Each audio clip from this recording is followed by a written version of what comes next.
제목은 나라를 위해서 기도합시다입니다. 이곳에 있는 모든 분들은 이미 주보를 보시고 오늘은 나라를 위해서 꼭 기도해야 되겠다라는 생각으로 오셨을 거라 생각하고 또 믿습니다. 1919년 3월 1일 토요일 오후 2시 기독교 측 16명, 천도교 측 15명, 불교 2명, 합 33인의 종교 지도자들로 이루어진 민족 대표들은 인사동에 있는 태화관에 모여 독립선언서를 낭독하고 학생과 시민 2만여 명은 파고다 공원에 모여 대안의 독립의사를 대내외에 천명했다. 파고다 공원에는 비밀리에 만든 태극기가 휘날렸고 만세를 외치는 군중의 함성은 서울 전역으로 메아리 쳤고 3월 3일에 있을 고종의 장례일을 앞두고 서울에 모여든 군중은 시위 대열에 합류하여 독립운동의 행진은 거대한 물결을 이루었다. 심지어 진압을 하려던 상당수 한국인 순사들도 자신들의 복장을 벗어던지고 시위에 합류했다. 독립운동이 서울에서만 진행된 것은 아니었다. 서울에서 독립운동이 진행되고 있는 같은 시간에 평양, 진남포, 안주와 의주, 선천, 정주 등 전국 곳곳에서 독립선언서가 낭독되었고 독립을 염원하는 군중의 만세소리의 함성이 전국을 뒤덮었다. 평양에서의 만세운동은 5일 동안이나 계속되었다. 시위를 담당한 한 통계에 의하면 전국적으로 3월 1일 3.1 운동에 참가한 사람은 총 202만 1,448명이었고 시위운동의 모임도 1,542회에 이를 정도로 3.1 운동은 한국인들의 독립의지가 전국적으로 결집된 대규모의 독립운동이었다. 박용규 교수님의 한국기독교회사 이권 중에 있었던 내용입니다. 지금은 역사 시간은 아닙니다만 말씀을 나누기 전에 정확히 100년 전 이 사건을 이렇게 한번 되새겨보는 것이 유익하리라 생각되어서 한번 나누어 보았습니다. 표면적인 결과로만 본다면 3.1 운동은 실패한 운동이었습니다. 전국에 걸친 대대적인 운동이었지만 결국은 독립을 얻어내지는 못하였죠. 그러나 우리가 이 3.1 운동을 의미 있게 보는 이유는 궁극적으로 봤을 때에 이 3.1 운동으로부터 시작된 많은 변화들이 있기 때문임을 부인할 수 없을 것입니다. 1919년 8월 22일 또 공포된 건 29일 각자 월요일이죠. 경술 국치로부터 시작된 일제의 무력 탄압 속에서 완전히 끝나버린 것 같은, 완전히 죽어버린 것 같은, 이제는 다시는 살아나지 않을 것 같은 대안의 자주 독립에 대한 생명력이 아직 살아 있었음을 확인하고 그것이 움직이는 것을 눈으로 볼 수 있었던 중요한 역사적인 사건이었기 때문이죠. 물론 역사가들의 다양한 견해가 있었고 또 해석이 있기 때문에 이 모든 것들을 다 제가 이야기를 할 수는 없고 한 가지 분명한 사실은 3.1 운동은 실패한 것 같지만 실패했다고 이야기할 수 없는 우리나라에 있어서는 아주 중요한 역사적인 한 분기점이라는 사실입니다. 바로 얼마 후에 4월 11일에 대한민국 임시정부가 세워진 계기도 엄밀히 이야기하면 이 3.1 운동으로부터 기인된 것이나 다름없기 때문입니다. 동일합니다. 오늘 우리는 이 자리에서 특별히 나라를 위해서 기도할 것입니다. 나 살기도 바쁜데 무슨 나라를 위해서 기도하냐, 많이들 그렇게 생각하는 것으로 알고 있습니다. 그런데 나라를 위한 기도는 근시안적으로 봤을 때에는 3.1 운동의 결과와 같이 바로 눈앞에 어떠한 만족스러운 결과도 내놓지 못하는 것처럼 보일 때가 많습니다. 그러나 어느덧 이 나라가, 한국의 교회가 완전히 끝났구나, 이제는 죽어버렸구나, 다시는 살아날 수 없겠구나라고 생각했었을 이때에 기도하는 사람들이 모여 독립만세 삼창이 아니라 주님을 부르며 우리가 아직 살아있습니다라는 것을 외칠 수 있다면 이 또한 3.1 운동의 버금가는 놀라운 역사를 만들지 누가 알겠습니까? 우리가 한번 이러한 마음으로 말씀을 또 나누어 보고 또 기도하는 시간이 되었으면 좋겠습니다. 오늘 본문 말씀은 사무엘의 은퇴 설교입니다. 사무엘이 은퇴하는 이유는 몇 가지로 정리할 수 있지만 말씀에 있는 것들을 정리하면 이렇습니다. 나는 이제 늙었고 그리고 이제 내가 아니라 너희가 원하는 왕이 세워졌으니 보라, 암몬 사람을 무찌른 너희들의 왕, 너희들이 택한 사울이 여기 있다. 이제 나는 은퇴하겠다라는 이런 내용입니다. 사무엘의 은퇴 설교를 보면 그 은퇴 설교의 핵심 내용은 이런 것이죠. 이스라엘아, 너희를 애굽 땅에서 인도하여 된 그 하나님이 바로 우리 여호와 하나님이시다. 우리를 이 땅으로 인도하신 이가 여호와이시다. 우리가 주님을 잊었을 때에도 주님은 여전히 우리의 왕이셨다. 그런데 이제는 너희가 여호와를 잊어버린 것이 아니라 대놓고 하나님 여호와께서 왕이 되심에도 불구하고 너희가 이르기를 아니라 이제는 우리를 다스릴 왕이 있어야 하겠다 하였도다. 그래서 너희의 그 요구를 들으셔서 하나님께서 너희가 원하였던, 너희가 택하였던 그 왕을 세우셨다. 그게 사울이다. 그러나 기억해라. 너희가 하나님 앞에서 얼마나 큰 죄악을 범하였는지, 하나님께서 얼마나 마음이 상하셨는지, 여호와 하나님이 왕 되셨음에도 불구하고 우리에게 왕을 달라고 했던 그 요구가 얼마나 하나님의 큰 진노를 불러일으켰는지. 그래서 하나님께서는 이 진노를 직접 눈으로 보여주십니다. 바로 밀 베는 때, 이때는 이스라엘은 건기죠. 밀 베는 때에 그냥 비도 아니라 우레와 비를 보내십니다. 그리고 하나님께서 너희가 그 행하였던, 왕을 달라고 했던 것이 얼마나 큰 죄악이었는지를 직접 보여주셨습니다. 우레와 비를 건기에 보내주셔서 내가 이만큼 마음이 상했고 이만큼 화가 났다.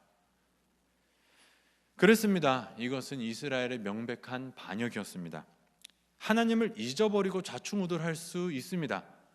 하나님을 잊어버리고 뭐가 뭔지 잘 모르는 상태에서 그렇게 살 수는 있습니다. 그러나 하나님이 분명히 계심을 알고도 하나님을 왕으로 인정하지 않고 주변 국가들과 같이 하나님, 우리도 저런 왕이 있어야 되겠습니다. 이제는 당신과 같은 왕은 우리에게 필요 없습니다. 라는 이러한 것은 명백한 반역이었습니다. 대놓고 하나님을 무시하는 행위였고 적극적으로 하나님을 거부하는 모습이었습니다. 내 부모가 살아 있습니다. 눈앞에 살아 계시고 나와 이야기를 할 수 있고 내 앞에 계십니다. 그런데 엄마, 아빠, 내가 세상을 살다 보니 엄마 같은, 아빠 같은 부모님은 필요 없어요. 이제 나를 낳아주시고 길러주신 건 감사하지만 이제는 나가 보니까 돈이 좀 많은, 또는 권력이 있는, 나의 인생을 멋지게 책임져줄 그런 부모가 좋더라고요. 다들 그런 부모를 갖고 있더라고요. 나를 사랑하시니까 뭐든지 해주실 수 있죠. 이제 아빠 엄마 필요 없고요. 돈 많은 부모 주세요. 권력이 많은 부모를 주세요. 눈앞에서 그렇게 요구합니다. 돌려서 이야기하는 것도 아니고 그 대상에게 요구합니다. 하나님께 요구를 했죠. 왕을 달라고. 진짜 패륜이고 반역이었습니다.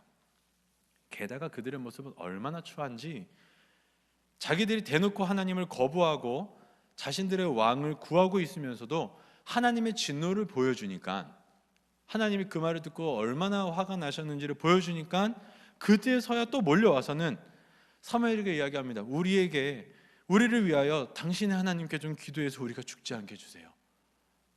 하나님이 너무너무 화가 나신 모습을 보니까 우리가 죽겠습니다. 사무엘이여, 당신 하나님께 기도해서 좀 우리 좀 보호해 주세요. 살려주세요. 여러분, 여기에서 보시면 이들은 이미 사무엘에게 당신의 하나님이라고 이야기하고 있습니다. 이미 내 하나님을 거부하고 있습니다. 왜냐하면 사울이 이미 세워졌기 때문이죠. 참 비참합니다. 그들은 이미 하나님의 백성이기를 거부하고 인정하지 않고 있는 그런 모습을 보고 있죠. 기가 막힙니다.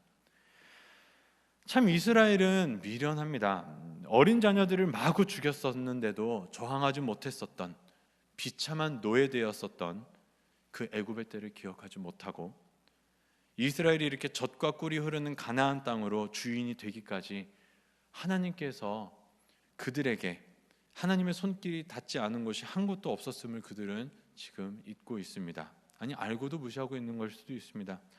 그의 크신 능력으로 10가지 재앙을 내리시고 홍해를 가르시며 사막 한가운데에서도 먹이시고 입히시고 외적으로부터 보호하시고 젖과 꿀이 흐르는 땅까지 이끄셨으니 실로 이 세상에 여호와와 같은 왕이 없음을 그들은 기억해야 하건만 이제 그들이 자신들의 모습을 보니 노예도 아니고 광야 한가운데 있는 것도 아니고 어느 정도 먹고 살 만큼 익숙해지고 안정이 되니 이제는 그런 하나님, 광야의 하나님은 필요 없고 그냥 주변에 있는 다른 나라들과 같은 멋진 왕이 부러웠었던 것입니다. 그래서 이제 자신들의 왕을 요구했던 큰 죄악을 범한 것이죠. 이것이 오늘날의 우리의 모습과 얼마나 같은지 한번 생각해 보시면 좋겠습니다. 먼저 우리 한 사람 한 사람의 모습입니다. 이 땅을 살아가는데 별로 도움이 되지 않는, 눈에 보이지 않는 하나님과 같은 왕은 필요 없습니다. 막상 실생활에 도움이 되지 않으시더군요. 나는 하나님의 나라의 왕자입니다, 공주입니다 했었던 이 노래는 그냥 하나님 나라 가서 부를게요, 천국 가서 부르겠습니다. 그러나 내가 이 세상에서 살아가는 이 현실은 우리 직장의 사장님이 왕이고요, 부장님이 왕이고요, 또는 어떤 사람이 왕과 같은 존재고요, 어떤 권세가 왕과 같은 존재인 것 같습니다. 하나님은 무슨요? 거기 계시지도 않더군요. 아무런 힘도 발하지 못하시더군요. 하나님은 무슨? 하나님이 하나님 나라의 왕이신 것을 알겠습니다. 그런데 내 삶의 자리에서는 별로 필요가 없네요. 이 땅에서는 아니네요. 그래서 이런 기도회 때 우리들이 어떤 기도를 하죠? 하나님이 우리의 직장에, 우리의 가정에, 내 삶의 왕이 되어 주시옵소서라는 기도가 아니라 하나님 우리에게도 왕을 주세요. 하나님은 여기 계시고 별로 도움은 안 되니까 나를, 저 사람들도 갖고 있는 나에게도 왕을 주세요. 그것이 돈이 되는 것 같기도 하고 멋들어진 직장이 되는 것 같기도 하고 누구도 건들지 못하는 권력이 되는 것 같기도 하고 건강인 것 같기도 하고 인맥, 학연, 지연 등등등, 이 모든 것이 우리가 살아계신 하나님께 구하는 우리의 삶의 또 다른 모습의 왕일 수도 있다는 것, 우리는 한번 생각해 봐야 합니다. 그런데 문제는 비단 이것이 개인의 문제로 끝나지 않는다는 것이죠. 너무나 자연스럽게 한 나라의 앞날도 미래도 하나님이 아닌 다른 것들이 좌지우지한다고 우리는 생각하고 있는지 모르겠습니다. 심지어 그리스도인들조차 이 나라의 앞날은 여당에 달려있다, 또는 야당에 달려있다, 또는 어떠한 것에 달려있다, 주변 국가들의 국제 정세나 기타 눈에 보이는 것들에 따라서 이 나라의 미래가 좌지우지 된다라고 너무나 쉽게 이야기하고 그리스도인들 안에서도 또 서로 편을 나누어 싸우는 모습들을 많이 보게 됩니다. 그러나 우리는 이 나라의 왕은 오직 하나님 한 분이심을 고백해야 합니다. 오직 이 나라뿐만이 아니라 열왕을 세우시며 만국을 주장하시는 우리 만군의 주 여호와 하나님이 지금도 살아계심을 우리는 기억해야 합니다. 두려워할 것은 북한도 아니고 국제 정세도 아니고 아무런 경제 상황도 신뢰할 수 없는 정계도 아닙니다. 오직 여호와 하나님, 그분이 우리의 왕 되심을 인정해야 하는데, 그럼에도 불구하고 우리는 하나님께 우리의 모든 죄에 또 다른 왕을 구하는 악을 더하고 있는 그러한 모습이 아닌가 한번 두려워함으로 스스로를 돌아봐야 할 때입니다. 그런데 이러한 상황에서 사무엘은 백성들에게 이야기를 합니다.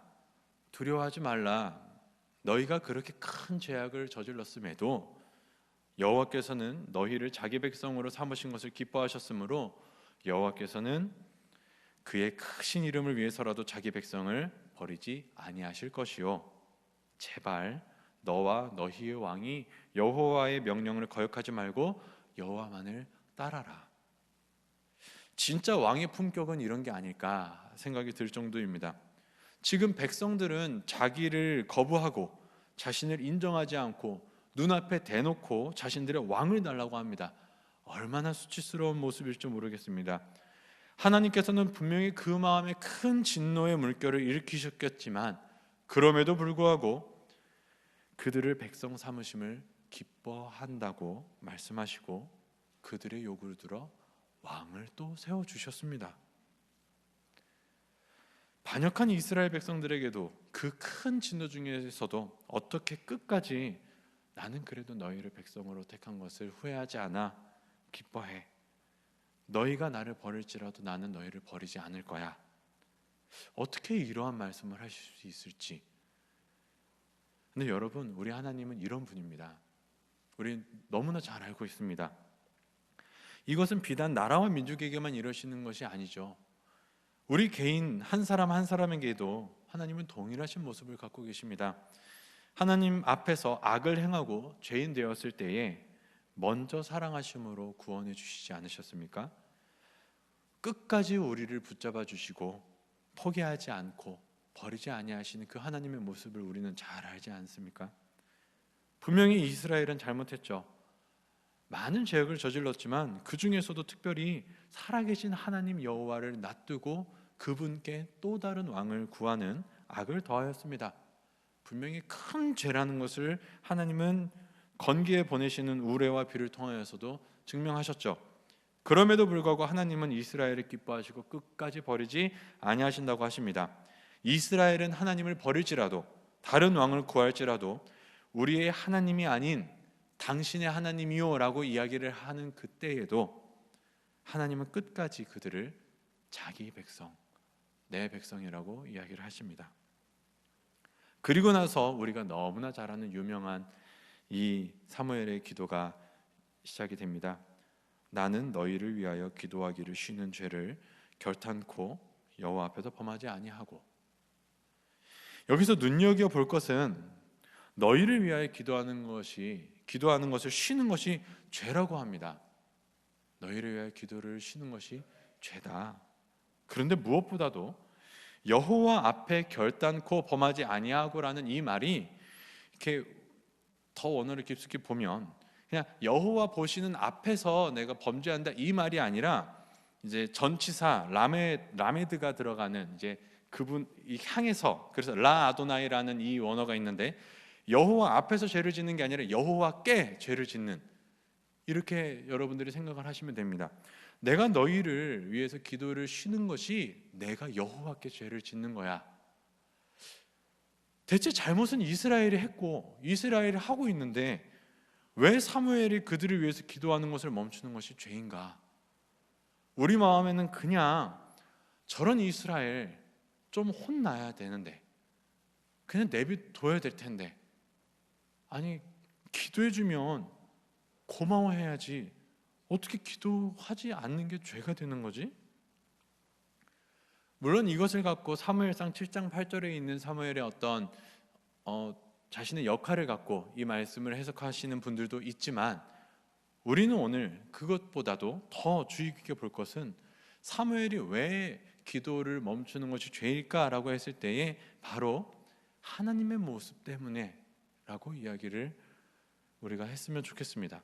바로 하나님께서 끝까지 그들을 버리지 아니하셨고 그들을 하나님의 백성으로 삼으신 것을 아직도 기뻐하시기 때문이라는 것, 이것이 사무엘이 기도를 멈추지 말아야 하는 유일한 이유였던 것이죠. 사무엘은 하나님의 마음을 알았고 아무리 이스라엘이 그렇게 큰 죄를 범하였을지라도 그들을 향한 하나님의 그 끊임없는 사랑을 사무엘은 잘 알고 있었기에 하나님도 포기하지 아니하시는데 내가 어떻게 포기할 수 있을까? 라는 것입니다. 하나님께서 포기하시지 않으셨는데 내가 먼저 포기한다는 것이야말로 내가 그 하나님을 무시하는, 하나님을 모른 채 하는 죄를 범하는 것이다. 그래서 사무엘은 이렇게 이야기합니다. 그리고 내가 선하고 외로운 길을 너희에게 가르칠 것이다. 무엇을요? 너희가 왕을 세우는 죄를 범하였지만 여전히 너희 왕은 하나님 여호와야. 여호와 하나님이셔. 너희가 인정하지 않아도 여호와 하나님은 너희의 왕이셔. 너희와 너희의 왕조차도 하나님을 경외하며 마음을 다하여 진실하게 섬겨. 너희가 듣든 안 듣든 나는 이야기 해야겠어. 그렇게 해야 돼. 만약에 하나님께 악을 행하면 너희와 너희 왕 다 멸망할 거야. 사무엘은 이스라엘이 듣지 않을 그때에도 끊임없이 그들에게 이것을 이야기해야 했고 가르쳐야만 했고 기도해야만 했습니다. 하나님의 마음을 알았기 때문이죠. 우리도 동일합니다. 우리가 나라와 민족을 위해서 기도해야 하는 이유는 하나님께서 이 나라를, 이 백성을 하나님의 백성으로 삼으신 것을 기뻐하셨고 아직도 기뻐하시기 때문입니다. 그래서 저도 이 시간에 말씀을 통하여 여러분에게 다시 한번 일깨워주고 가르쳐줘야 하고 또 함께 기도해야 된다고 이야기를 하는 것입니다. 정말로 특이하게, 유일하게 라고 이야기를 하죠. 전도자 이전에 하나님의 말씀이 먼저 들어온 나라, 말씀의 능력으로 복음이 먼저 전파된 나라. 얼마나 이 나라를 사랑하셨으면, 얼마나 이 백성을 사랑하셨으면 그렇게 복되다고 말씀하셨던 전도자들의 발걸음보다도 앞서서 당신의 말씀을 보내주셨을까? 그리고 그 당신의 말씀이 살아 운동력이 있어 사람을 구원하고 이 땅에 임하게 하신 것일까?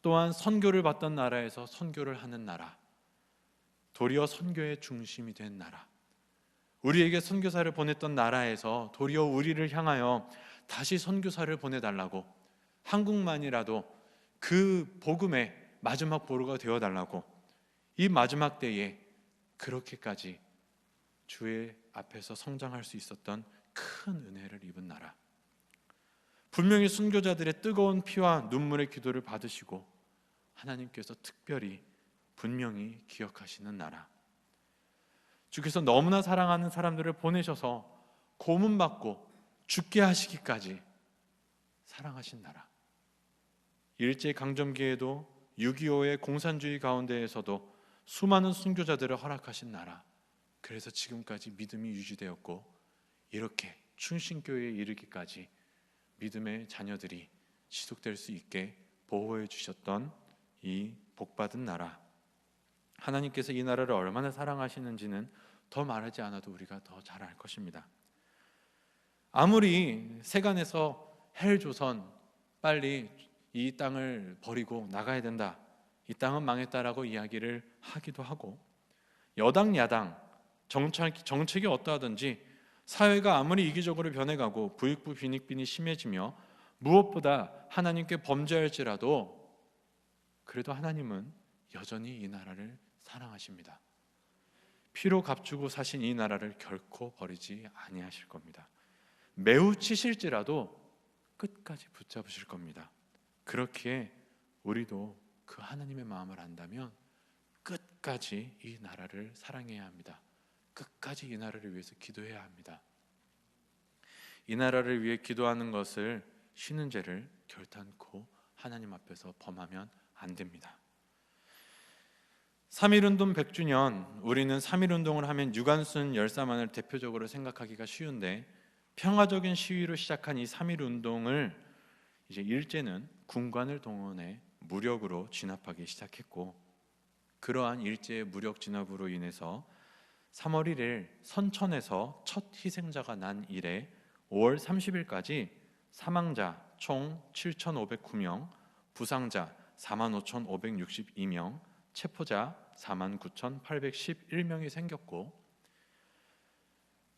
7세 미만의 어린아이 300여 명이 잔인하게 살해를 당했고, 국제개혁국 동양총무 보스턴의 에드워드 트윙 목사님이 말씀하시기를 1살 된 어린아이를 뒤에서 쏴 처참하게 학살한 그 사실과 일단의 일본 군인들이 조용히 길을 걸어가고 있는 약 20여 명의 여학생들을 자신들의 총자루로 잔인하게 때려 쓰러뜨리고는 그들에게 부끄러운 일을 자행하는 것을 직접 보았다라고 하기도 합니다. 박영규 교수님의 한국기독교회사 중에 있는 내용을 발췌했습니다. 3.1운동의 이면에는 이러한 아픔들도 있었습니다. 유관순 열사뿐만이 아니라 이렇게 많은 사람들이 다양한 종류의 아픔을 당하였습니다. 우리도 이제는 그리스도인으로서 이 나라의 참된 주권, 이 나라의 참된 왕은 하나님이시라고 외치게 되는 그때에는 어쩌면 3.1운동과는 다른 의미의 아픔을 당할 수도 있지 않을까 생각이 듭니다. 인권이라는 미명하에 자행되는 신권에 대한 반란, 개인 이기주의로 인한 비열한 그리스도인, 돈과 권력의 맛을 본 많은 교회들로 인해 변질된 그리스도인들, 그 가운데에서 어쩌면 우리는 100년 전에 대한독립 만세를 외쳤듯이 이제는 다시 한번 하나님 이 땅의 왕 되심을 다시 한번 일깨워야 할 때가 오지 않았나 싶습니다. 비운의 왕 고종과는 우리 하나님께서는 본질적으로 다르신 분이십니다. 그분은 능력과 권세와 힘과 존귀와 영광이 영원 무궁하신 분이십니다. 단 한순간도 우리의 왕이 아니셨던 적이 없고 우리를 결코 버리지 아니하시는 분입니다. 그렇게 우리에게는 결국 최후 소망이 있습니다. 비록 우리가 수많은 죄악을 지었고 그 중에서도 모든 죄에 우리만의 왕을 구하는 악을 더하였을지라도, 계속 그러한 것을 요구하고 있을지라도, 우리가 이 나라를 위하여 기도하기를 쉬는 죄를 범치 아니하고 선하고 의로운 길을 가르치고 외칠 때에 우리 하나님은 진노 중에라도 긍휼을 잊지 아니하실 겁니다. 역대하 7장 14절의 말씀입니다. 내 이름으로 일컫는 내 백성이 그들의 악한 길에서 떠나 스스로 낮추고 기도하여 내 얼굴을 찾으면 내가 하늘에서 듣고 그들의 죄를 사하고 그들의 땅을 고칠지라. 이제 이곳에서 하는 기도에 내가 눈을 들고 귀를 기울이리니. 아멘. 지금까지 자신의 안위와 개인적인 기도 제목들만 갖고 기도해 왔다면 오늘은 우리 철저히 이 나라와 이 민족을 위해서 기도하면 좋겠습니다. 하나님이 사랑하시는 이 나라, 우리가 결코 미워해서는 안 됩니다. 결코 포기해서는 안 됩니다. 끝까지 이 나라를 위해서 기도해야 합니다. 그것이 그리스도인의 의무이며 사무엘과 같이 하나님의 마음을 아는 자들이 해야 할 일입니다. 이제 하나님이 사랑하시는 이 나라를 위해서 기도하지 않으면 우리는 하나님께 죄 짓는 겁니다. 우리 함께 기도하면 좋겠습니다. 함께 이 시간 기도하겠습니다.